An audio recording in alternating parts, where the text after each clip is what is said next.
আল্লাহর হাবিব সাল্লাল্লাহু আলাইহি ওয়াসাল্লাম মসজিদে নববীতে জুমার খুতবা দিচ্ছেন।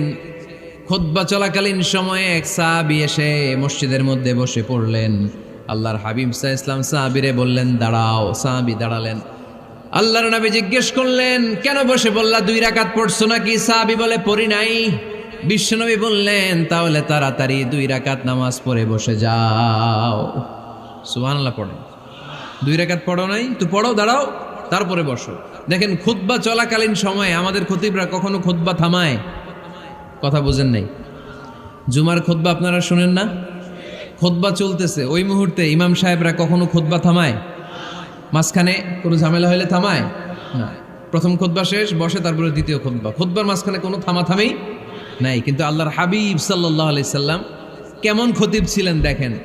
আল্লাহর হাবিব সাল্লাল্লাহু আলাইহি সাল্লামের খুতবা দেওয়ার স্টাইল অ্যান্ড অ্যাটিটিউড এবং আমাদের খুতবা দেওয়ার স্টাইল অ্যান্ড অ্যাটিটিউড, আল্লাহ রাসূল সাল্লাল্লাহু আলাইহি সাল্লামেরটা কত প্রাণবন্ত ছিল। আল্লাহ রাসূল সাল্লাল্লাহু আলাইহি সাল্লাম সোসাইটি ওরিয়েন্টেড একজন পার্সোনালিটি ছিলেন, সমাজের মানুষ কেন্দ্রিক, খুব সামাজিক ছিলেন আল্লাহ রাসূল সাল্লাল্লাহু আলাইহি সাল্লাম। তিনি দেখলেন একজন বসে পড়ছে, উনি খুতবা থামায় দিলেন। জুমার খুতবা থামায় বললেন, এই নামাজ পড়ছো না? পড়ো, 2 রাকাত পড়ো। আবার খুতবা শুরু করলেন। সুবহানাল্লাহ পড়বেন না?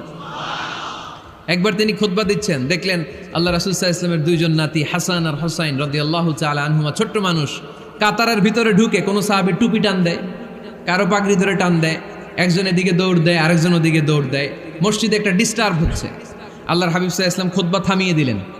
মিম্বার থেকে নেমে আসলেন, 2 নাতিকে 2 হাতে ধরলেন, ধরে আস্তে করে জান্নাতের এই 2 সর্দারকে নিয়ে মিম্বারের উপরে দাঁড়ালেন। এই হাতে এই নাতি, ওই হাতে আরেক নাতি। এরপর দাঁড়িয়ে দাঁড়িয়ে তিনি বাকি খুতবা দিলেন। পড়েন সুবহানাল্লাহ। কত প্রাণবন্ত খুতবা। উনিও খুতবা দিতেন, আমরাও খুতবা দেই। আল্লাহর হাবিব সাল্লাল্লাহু আলাইহি ওয়াসাল্লাম খুতবা দিচ্ছেন। এক সাহাবী এসে বলল, ইয়া রাসূলুল্লাহ, মদিনায় দুর্ভিক্ষ, বৃষ্টি নাই, আপনি বৃষ্টির দোয়া করেন। রাসূল সাল্লাল্লাহু আলাইহি ওয়াসাল্লাম খুতবা থামায় দিলেন। থামায় দিয়ে দোয়া শুরু করলেন, আল্লাহুম্মা আসকিনা গাইসান মুগীসান মারিআন মুরিআন নাফিআন গায়রা দার আজিলান গায়রা আজল।